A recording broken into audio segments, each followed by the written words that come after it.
Welcome to the Anything Goes podcast. I am your host, Kombat AllStar. Oh my gosh, there is so much to talk about. There's been so much news. It has been pandemonium. I can't believe it. I mean, okay, let me back up. San Diego Comic-Con happened, right? The con happened. So we had more trailers than you can shake a stick at. I mean, I'm going to talk about all of them, but the big one I want to talk about right now is going to be the Justice League trailer. I am going to be talking about some other stuff too. I got to get into it. I got to get into Injustice, the Wonder Woman and Blue Beetle trailer. I got to get into the Wonder Woman trailer. It's just, and then, they officially announced Brie Larson as Captain Marvel. So there's a lot to get into. I'm going to start from the top. I'm going to say, actually, you know what? I'm going to say the best for last. I'm not going to start from the top. Best for last. I'm going to talk about Justice League later. So first I want to say Wonder Woman. Well, let's do the underwhelming stuff first. How about that? Brie Larson as Captain Marvel. Last time I talked about this, it was a couple weeks ago. We knew they were in talks. Nothing had been confirmed. We had rumors that they were very, very close, and now it's announced. And I'm going to be honest. I still don't like her. I mean, I don't know anything about her. I haven't seen any of her movies. She hasn't been in any movies that I would watch. So I don't know if she'd be good for the role. Now, I stressed how big a deal this is because we all know that Captain Marvel is basically Marvel's answer to Wonder Woman. I mean, she's a relatively new character. She came out a couple of years ago. Before that, the character Carol Danvers was actually Miss Marvel, and they did have a Captain Marvel before, but I'm pretty sure it wasn't her. I'm actually positive it wasn't her. So it's a weird thing. It's a strange thing. But we know why they did it. We know that they created this character to answer back Wonder Woman. I mean, I talked about this years ago on the podcast. They have 0 strong women. 0. I mean, all the women that they have. I'm not going to go back down that road with the Jean Grey and the Storms and all that, but they don't really have any strong women. So they had to create one, and kudos for them for creating one to answer back to Wonder Woman. But still, I mean, it's like DC, all their women are strong. You have Wonder Woman is just one of the strongest, and she's not even the strongest, you know what I mean? She's just an original. But I mean, you got Hawk Girl, you got Vixen, you got, the list literally goes on and on. Even the villains, I mean, Harley Quinn, Amanda Waller. I mean, it's just, the list of strong women in DC is it's stacked. It's a lot, and Marvel doesn't have any. So hats off to them for creating this character a couple years ago. And hopefully it does well. But like I said, I hope this person, Brie Larson, proves me wrong. I mean, I was very, very critical of Gal Gadot. I was really worried because she was very skinny. I didn't like her accent. I didn't think she spoke English well enough.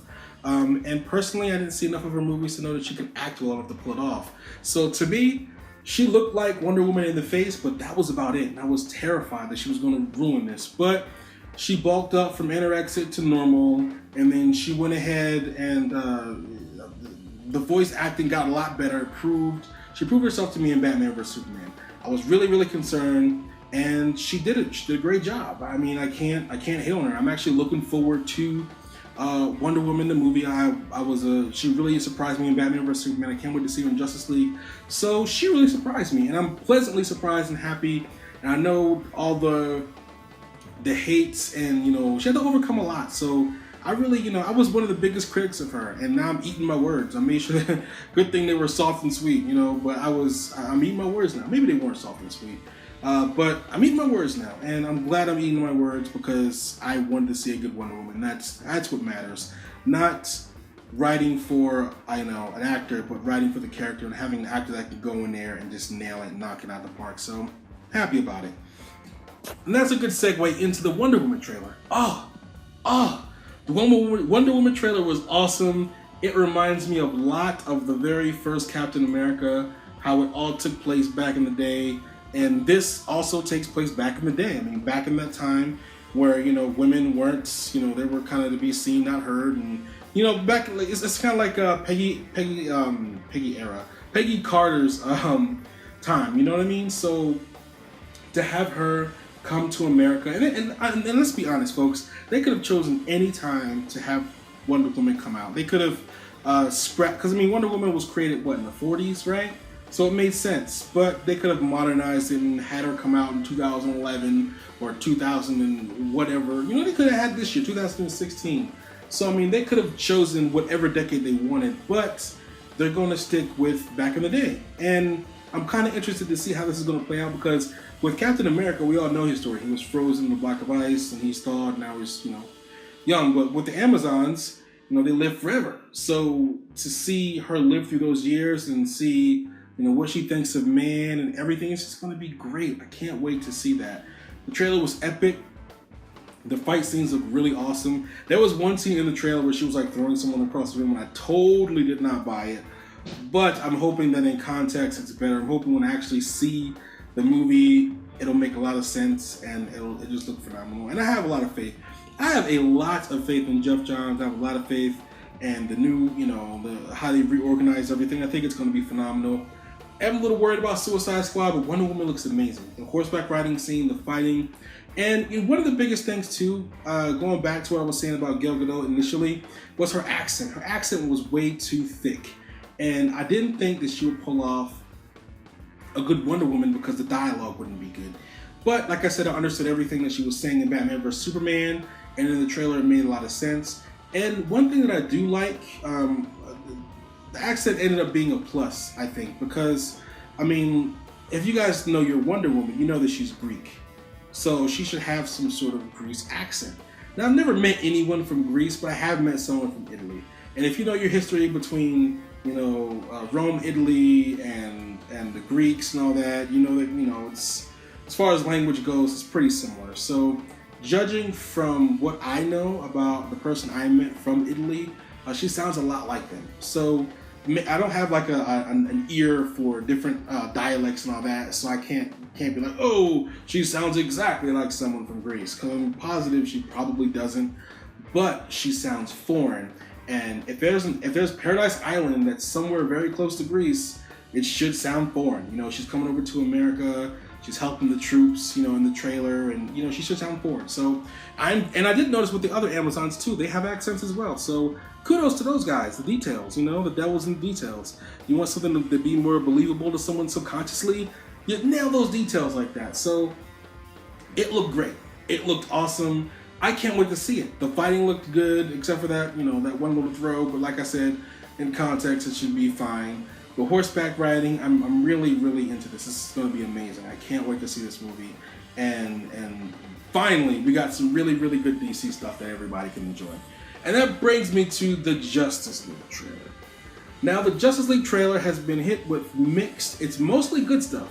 But there are a couple real popular people out there that don't like this trailer, and I don't understand why. We know they've shot about 30% of the movie. They're still filming. When they showed the trailer at Comic-Con, they were saying that they can't stay long. They have to go back on set and continue shooting.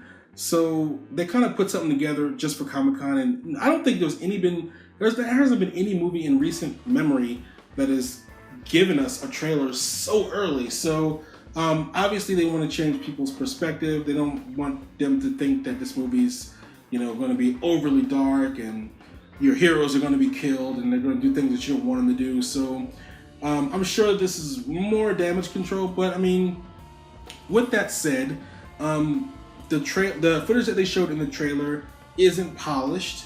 It looks great. It looks like a finished movie, but they had a disclaimer in the beginning that they did this for Comic-Con, and we all know that the movie's only 30% shot and it's not polished. So they did the best that they could. So with that said, I think this trailer was awesome. I will get to that later, but I think this trailer was awesome. Everybody looked great. I love the sense of humor that Flash brings to it. He always brings a lightness and the humor to the Justice League, I think, while everyone's around brooding. He's like, I'm going to paint my logo on the table in the conference room. So he's that character. So it was good to see that Barry Allen. I was really concerned about the dude. I think his name was Ezra or something. I'm sure I'm going to butcher it, so I'm not even going to say his name, but I was very skeptical. I haven't seen any of his stuff either. I looked at his IMDb profile, and he just does not look like a Flash or a Barry Allen. So I was worried. But in the trailer, his haircut looked good. He looked like he could, he looked the part, and I was happy to see that. He looked the part. I was happy to see that. His exchange with Batman was great. I know a lot of people are comparing that to the Aunt May thing in Spider-Man. Not in Spider-Man, but in Captain America. But, I mean, someone brought up a good point. And I talk about this a lot, too. But someone brought up a good point. When Justice League was being written, you know, they did a lot of rewrites. And then, you know, lots of rewrites. And then Jeff Johns got on the project and kind of helped write it and everything and kind of steady the ship. So that joke apparently was in there like years, you know, and like years before Captain America came out. Not, you know what? Not even years. I'm exaggerating here. It was definitely there before Captain America finished filming. So they were in the script writing process. Captain America was in the filming process. So it could have very well easily been kind of taken from DC. I'm not sure how true that is, but it is a possibility. I digress, though. People are comparing that to that scene. It's nothing like it. You know what I mean? You had, you know, Tony Stark eating lunch and hitting on Aunt May and, you know, go to Spider-Man and basically force him to join, as opposed to, you know, the interaction with Bruce Wayne and the Flash, where he just kind of asked him and was hoping he would join, and Flash was just all over it. Yes, I'll join. So it was a totally different scene. It was. You can't even compare them. You can't even compare them at all. I mean, Tony Stark has a bunch of humor. He, you know, was flirting, and just his whole mannerism. Bruce Wayne was very serious, and I don't even know why people are talking about it really. The more and more I think about it, the more and more it was not like that scene at all. So I mean, I could see comparisons. You know, an older guy visits a young kid and asks him to join a team, but that's basically where the comparison ends. So that scene was great. I loved it. I liked seeing it in Justice League. And then there was a part. Let me see. I'm trying to think of the trailer in my head. So that, I mean, another criticism was Cyborg. They thought that Cyborg didn't look good. But if you guys know anything about production, post-production, it's a process. It is a definite process, right? You know, you got to match the lighting. You got to make sure the textures look right. Take down the specular. I mean, it's a process. So knowing that they only finished about 30% of the shooting, and then giving us something that looks just amazing, I don't understand why people are complaining about that. So I don't get it. I mean, I'm not afraid to name names. I mean, Angry Joe was one of those guys who was totally hating on the trailer, didn't like it because Superman wasn't in it. It's like, this guy does not care about the story at all. All he cares about is, I want my guy in it, and it sucks, you know. And I've been, you know, I've watched his channel for a while. I've seen what he's talking about, and he seemed like he was a DC guy, but then. You do everything that you think is going to be successful for a movie. He hates it. Then you give him what he wants. He hates it still. So I don't get it. I mean, everybody is always complaining about how DC is too dark. Even, you know, Angry Joe was complaining about how DC is too dark. But then they come out with something it's the same tone, but there's lightness to it, of course. And it's not good enough. And it's just, I just hate the constant complaining. And I'm tired of people putting these movies on such a high pedestal and expecting so much, and then when they don't deliver, then, you know, they hate it. But all of a sudden, you know, Marvel gets a pass on everything, which is ridiculous. I mean, I get it. You've been watching these movies since what seems like forever, so you kind of, you know, learn the characters, and you roll with the characters, and you know what I mean? You get attached to the characters. So when you see them in a big film, it's like you're at a point where you can't do no wrong because I know all these guys, you know? It's like hanging out with your friends and then meeting some new guys that you're not really accepting of because you don't really know who they are, or maybe they're new to the town or something. And then I've heard the argument, well, oh, you know, they're all in the movie, it's not going to work, blah, blah, blah, there's no build-up. But, I mean, you guys got to remember, you know, this is a superhero team movie, right? A lot of the characters haven't had movies prior. A few of them have, you know, but a lot of them haven't. And it'll do just fine. You know, people are forgetting about Guardians of the Galaxy, who, it was a superhero movie that came out, all, you know, no one had their movies prior, and they're just as famous as the Avengers, but they're not just as popular as the Avengers. I know people today that have played with Rocket Raccoon. Rocket Raccoon is their favorite character in Marvel vs. Capcom 3, and they didn't realize that he's a part of the Guardians of the Galaxy until the movie came out. So it's just, come on. You know what I mean? You had no idea who these people were before. You loved the movie then. I loved the movie as well.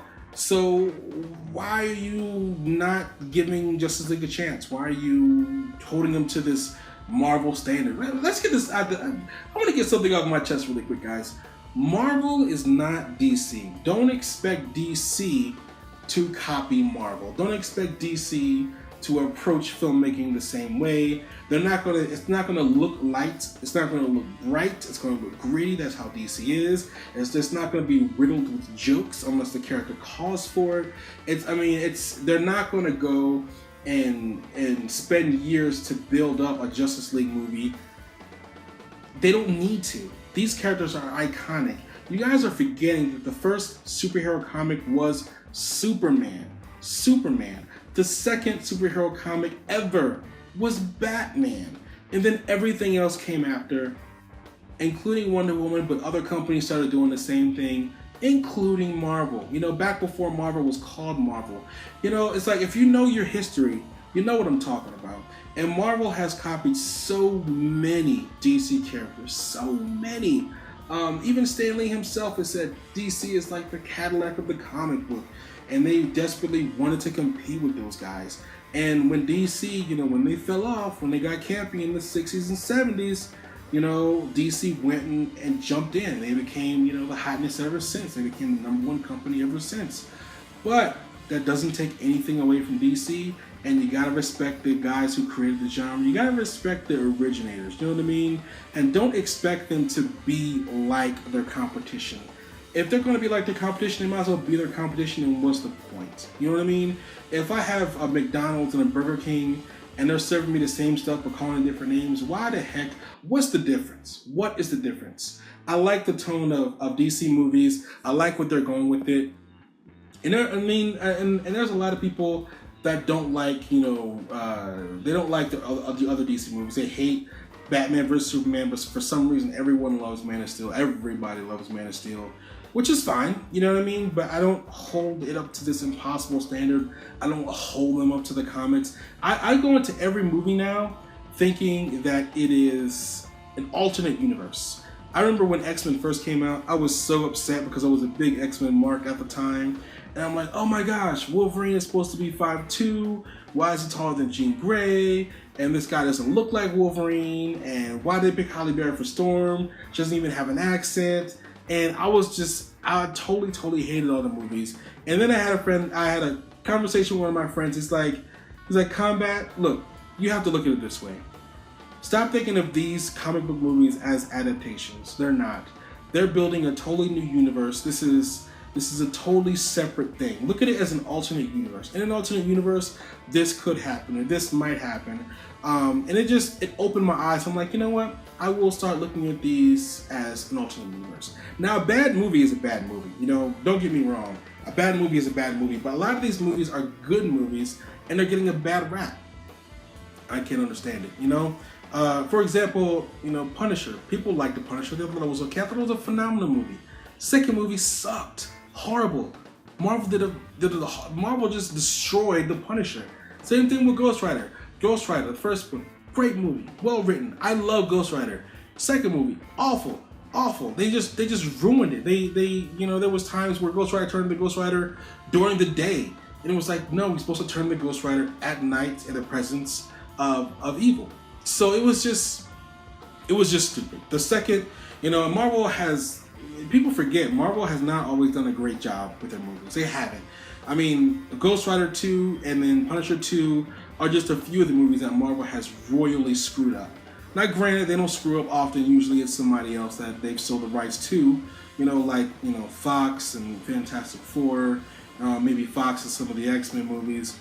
But they have had their fair share of goofs.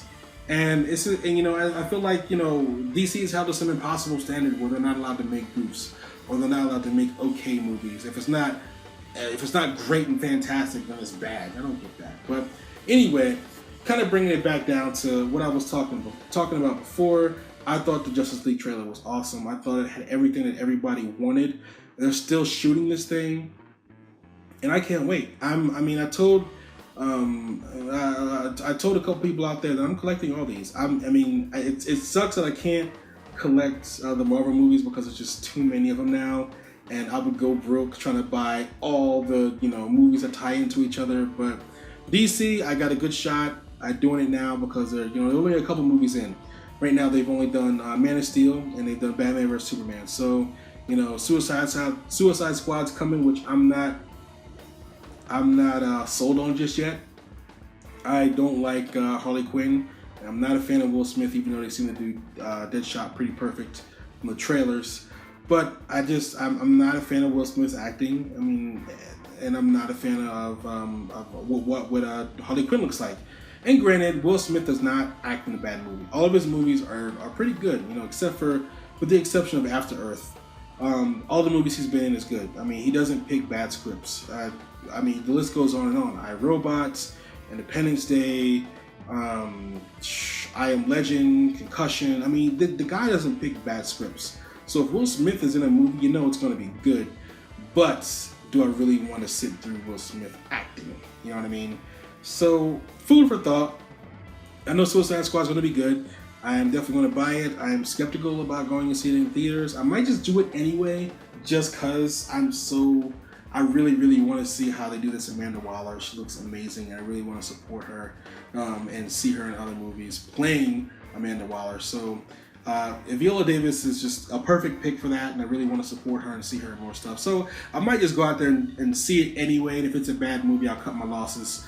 But it looks like DC is really, really building up some awesome movies. I can't wait to buy them all and collect them all. So, what did you guys think of Comic-Con? Did you like all the movies, the movie trailers? Oh, I almost forgot about Injustice. Holy cow! How can I forget about that? Injustice 2 trailer with Wonder Woman and Blue Beetle. First of all, I gotta say, Blue Beetle looks awesome. He looks almost like a cyborg, but I mean, he's just. NetherRealm does such a great job. I can't. I'd be surprised if they turn around and do something bad. So they're always getting phenomenal voice actors to play superheroes. They always go after the originals. They always, they get the Tom Conroys. They get, the Susan Eisenbergs. They get the people who are known for playing the parts to play the parts. The Mark Hamills for Joker. I mean, it's just.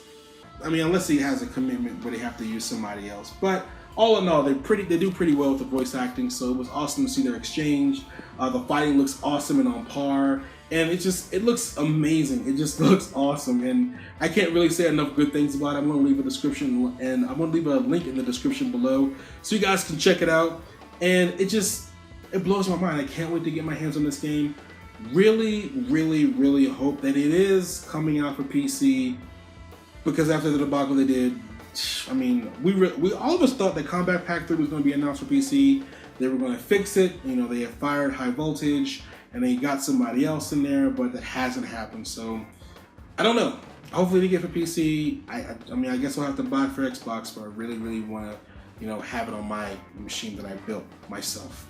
Anyway, I digress. What do you guys think about the Justice League trailer? What do you think about Wonder Woman trailer?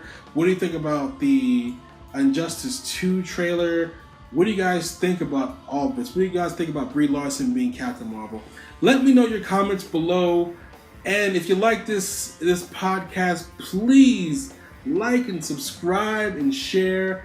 And comment below. Let's talk. I'm always saying let's talk about it, but please let's talk. And yes, subscribe and share. And until next time, everybody. So long.